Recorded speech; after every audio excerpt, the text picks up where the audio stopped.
عندنا هنا في البلان شرح للدور كله عشان نبقى لاقطين الدنيا ماشيه ازاي معانا.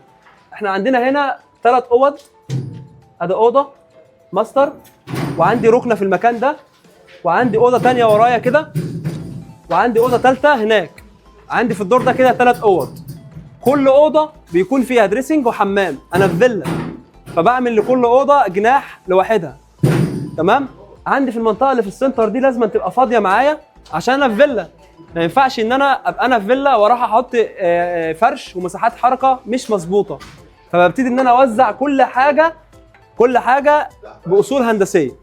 عندي المنطقه دي كلها فاضيه عشان الحركه، وعندي ركن هنا في الجنب هنا، وعندي دي اوضه 2 3، كل اوضه فيها الدريسنج وفيها الحمام بتاعها.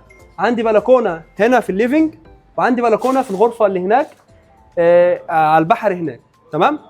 وعندي طبعا كافي كورنر هنا او مطبخ يعني، تمام، مطبخ يعني اكبر من كافي كورنر شويه، تمام.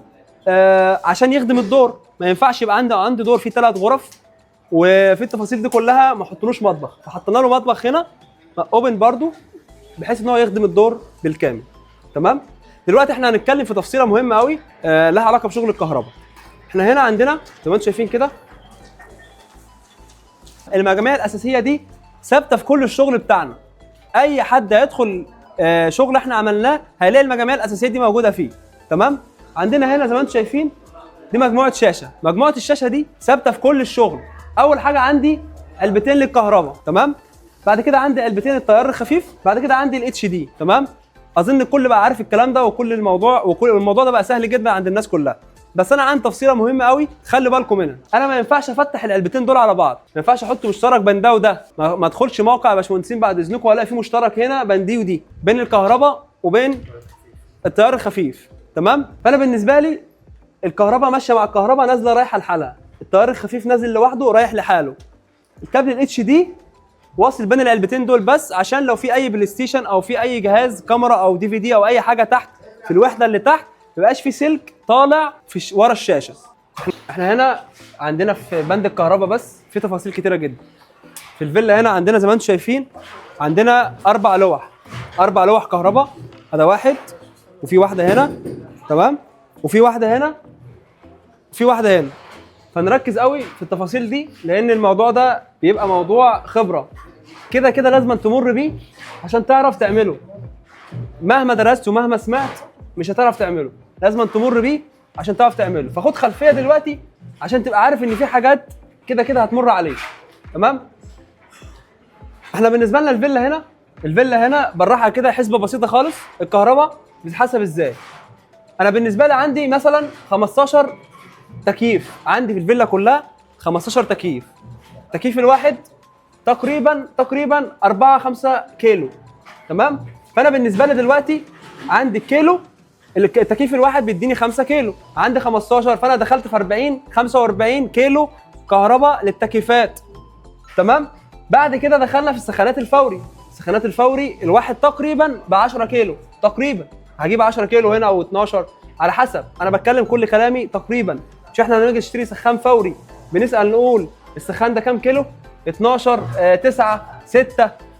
هنا بقى الفكره، انا هنا عندي 9 أو 10 سخانات فوري، كل حمام ليه سخان فوري، تمام. ودي نقطه مهمه عشان الميه ما تاخرش على اللي بيستخدم الحمام بالذات في الفلل، فبنحط كل حمام سخان فوري لوحده عشان الميه تبقى سريعه وحاضره مع العميل.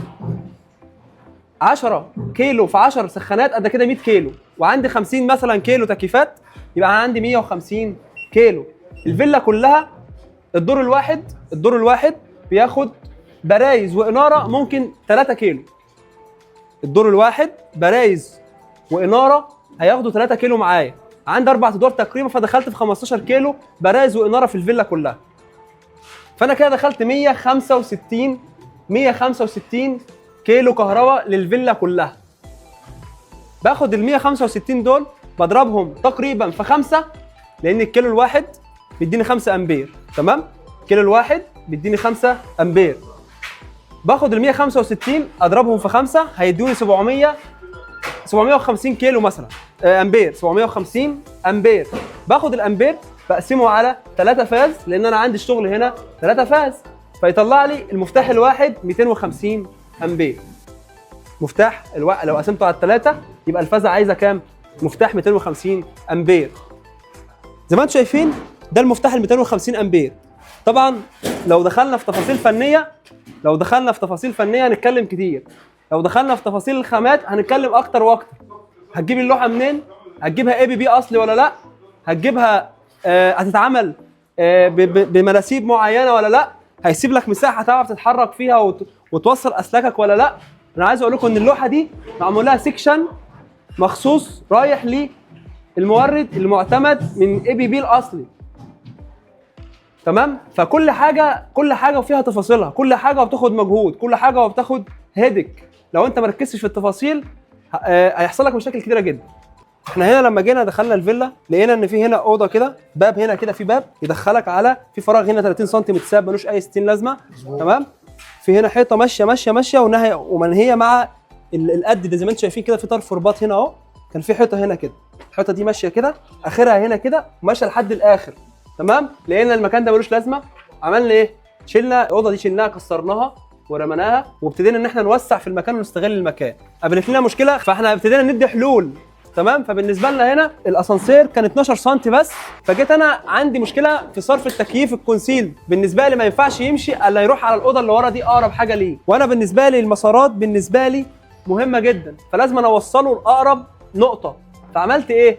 لو جيت بصيت هتلاقي ان انت عندك هنا عمود، فبالنسبه لك الصرف بتاعك مش هتعرف تحطه على العمود، وفي نفس الوقت كان ده عمود قبل ما نبني البانيه. لو انتم شايفين كده من تحت هنا معايا كده هنا هتلاقي ان الاسانسير اخره هنا، بنينا جبنا عتبه صغيره او بنينا طوبه على سيفها واقفه وجلدنا الحته دي كلها بالكامل بتاعت الاسانسير، وعملنا جراب عشان احط فيه ايه؟ صرف التكييف، وانزل بصرف التكييف بتاعي واروح دايركت على الشغل بتاعي، نحمي الشغل بتاعنا كويس عشان تفاصيل صغيره جدا نخسر كتير جدا. تمام؟ لو دخلنا هنا على الدريسنج نفس القصه بالظبط. الدريسنج عندي هنا تمام، حرف ال، الباب بعد فتحه الدريسنج عندي الاضاءه على اليمين، الاضاءه على الشمال، وانا داخل من الدريسنج عندي على اليمين. دخلت فتحه باب الحمام في النص، ليه؟ عشان اقدر اخدم يمين وشمال وحدات. انا عندي حمام ضيق، هعمل ايه؟ هحط الحوض هنا واحط الشاور بتاعي هنا واحط التويلت هنا.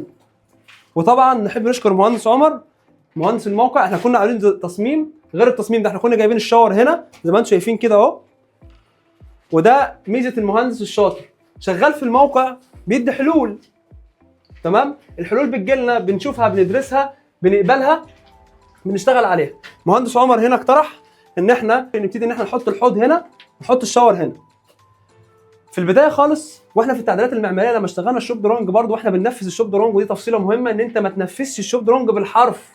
الراجل اللي شغال في الشوب درونج ده اكيد ممكن يحصل عنده مشكله او ممكن يحصل عنده لبس، فانت كمهندس موقع بوصله تقدر تتحكم، تقدر تختار كويس قوي. هنا لما جينا اشتغلنا المباني وانا بقد المباني ده وسعت الحمام ده 30 سم. ليه بقى؟ وانا واقف بقد المباني لقيت المكتب الفني كان مضيق الحمام ده كده 20 سم بالظبط او 30 سم، حتى تلاقوا البانيه كانت طالعه من تحت. انا عندي دريسنج كبير وعندي اوضه، طب ليه ما ناخد منها 20 سم؟ مش هيزيني في حاجه، كده انا عندي المكان ده فاضي، كده ممكن اضيق الدريسنج شويه، فرحلت الحيطه دي كده 30 سم. قبل لسه وانا بعمل اي حاجه، قبل ما اعرف انا هعمل سباكه هتكفيني هغير مش هتغير، انا بميز. عندي دريسنج كبيره الاوضه واحده اضيقه شويه مفيش مشكله،